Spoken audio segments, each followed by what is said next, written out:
Bəziləri deyir ki, idman bu uzun yaşamaq üçündür, amma bu belə deyil. Bədən tərbiyəsi də, bədən tərbiyəsi idman ola bilər ki, insana çox uzun yaşaya bilər. Amma mən məşğul olduğum idman ki, daim professional və mən həmişə öz göstəricilərimin maksimum, yaşımdan asılı olmayaraq maksimum rezultatlar orada insanın çox yaşamaq məsələsi deyil. Formula 1 avtomobili bərk gedir, o demək deyil ki, o çox hər yarışdan sonra o motorunu yenidən yığırlar, yenidən baxırlar.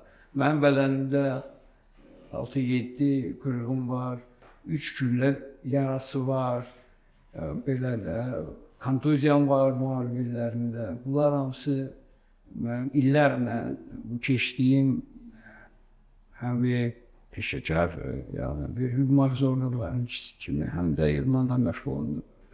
Bu hadisələr insanın başına gəlir. Sadəcə biri var, siz yaşayırsınız, yanırsınız. Biri var, tüstülüyorsunuz. Ama seçim olmalı. Siz seçməlisiniz. Hansı həyat sizə daha yaxın.